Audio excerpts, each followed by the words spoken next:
What's up, dog dicks, Halloween hoes, juggalettes and juggalos? It's Samhain Fest 2023, hosted by me, PJB. Here, Halloween 2023, 31 days, 31 horror movie reviews. We're getting through it, and I'm feeling pumped. I'm feeling energetic. I've been eating raw pumpkin. I've been fisting the pumpkins. I've been carving the pumpkins. I've been doing whatever I can. And you know what? Today sounded like a good idea. You know what sounded like a good idea today? The good idea I came up with. Stephen King tribute. There you go. Boom, shakalaka. Straight from the 90s. We got Pet Sematary that we are reviewing. Pet Sematary. This is one of my favorite Stephen King adaptations ever made. And you know what? This movie actually scared the dog turds out of me when I was a little kid. And sometimes it still creeps me out a little bit. And as you can see, I'm wearing this t-shirt. It's got it's a Pet Sematary t-shirt, and I got it from horrormerchstore.com. For me plugging that, please send me more free tea. Actually, you still owe me a package. Here we go. Pet Sematary. It came out in 1989. It's directed by Mary Lambert.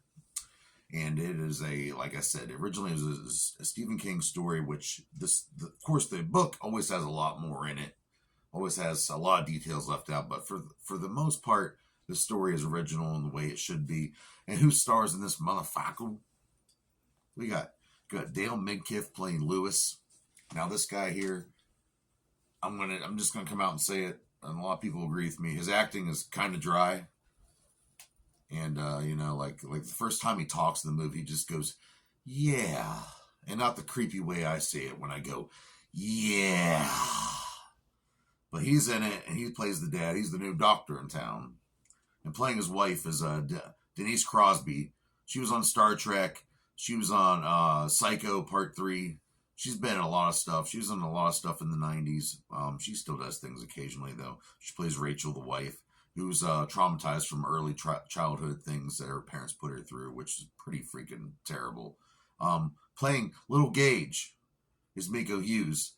And this kid, he would go on to be a part of, he was in so many, I think he was on television. He was in movies. He was in the Spawn movie. But he had quite a career. And he's only 2 years old when they filmed this thing. And I guess they had to do a lot of precautions because 2-year-old actors, they can literally only work like probably 10 minutes a week legally. So there's some, they had to do a lot of leeway here. I think they did a couple dolls with like his face on it because they couldn't film them all the time. So they had a creepy like doll that had his face. And I seen it in making of thing, and it was really creepy. And then of course, my favorite character in the whole movie. This guy played Herman Munster in The Munsters. He was in Car 54, Where Are You, I believe, with Al Lewis, who was also in The Munsters. My homie, even though I never met him, I'm just gonna come out and say I'm friends with this guy, even though he's dead and he can't vouch for it, but whatever. Fred Gwynn playing Judd Crandall. You don't want to go down that road now, do you? Yep. Go down there, you're about smart as a hammer. Over there, they say it's an Indian burial ground. I could just spend this whole review just talking like Judd Crandall, honestly. I could just spend 6 or 7 minutes just going, "Oh, yeah, you got to bury your own, Lewis. Won't you come up here and have a beer? You don't want to go down that road. But if you ever do, make sure you do it like this and like that. But don't do it, whatever you do." But it's pretty cool. And it's a Paramount movie. And it pretty much new family moves into a neighborhood. The father's a doctor. Right across the street's Herman Munster living there. And he tells them about the pet, shows them the Pet Cemetery and how all the, because it's a crazy highway they live across. And animals are constantly getting killed there. And it's there's a lot of foreshadowing. Oh, Pachita, you fell down. Put you up here. So he just warns them, about the whole thing. And then Dr. Lewis, he goes into his first day at work as a new community doctor. And some poor kid on a bike gets smashed. His brain's hanging out. It's pretty gross. His name's Pascal. and he dies. But right before he dies, he has this like touches him real quick and says something really cryptic and all that. Doesn't think much about it. Then has a dream about the dude. The dude tells him, pretty much warns him that the Indian burial ground's not a good place to go. So you got two. You not only have one guy telling you not to go up there, and you also have a dead guy telling you not to go up there. You should probably not go up there. But they know I'll go up there. Because there's a cat in this movie. By the way, Churchill cat, the cat, Church, was played by 7 different cats in this movie. That's right. And he kind of looks like my Otis. So when I watch this, I think, I wonder if Otis might be related to one of these cats that's playing Church. You don't want to go down there, Church. I'm totally turning into Chuck Grant.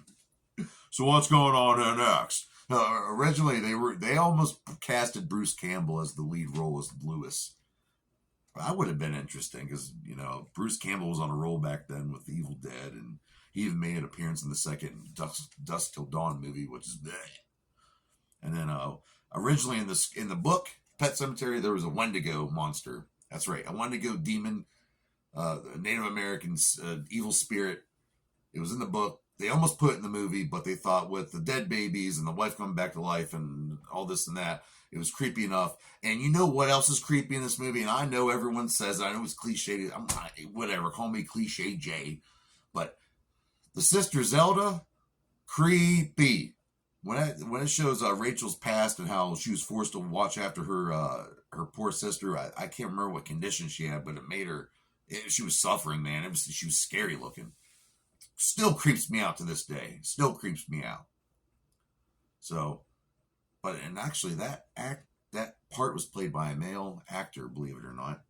And what else can I say? There was a sequel that came after this, and it kind of sucked. But when I go back and watch it, I kind of like it a little bit.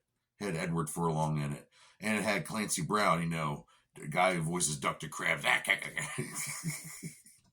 All right, I'm getting way off course. All right, we need to get into this. Because I hear my cat purring in there. I hear him. I'm kind of worried about him. I don't want him crossing the highway. I live by a highway too, Kind of worries me sometimes. All right. Well, enjoy this clip from Pet Sematary, 1989. Now remember, you don't want to go down there. You don't want to go on that trail. But if you ever do, I'll show you how to do it. But don't ever do it after I show you how to do it.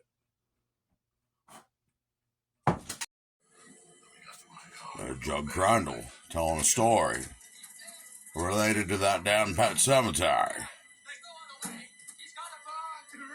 Such a great movie.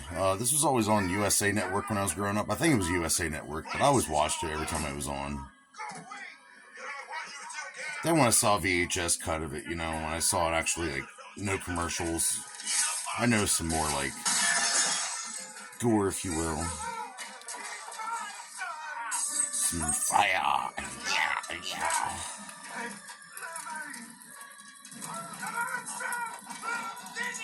When you say hate living, I don't know what the fuck, man. It kind of looks like Meatloaf from Druggy.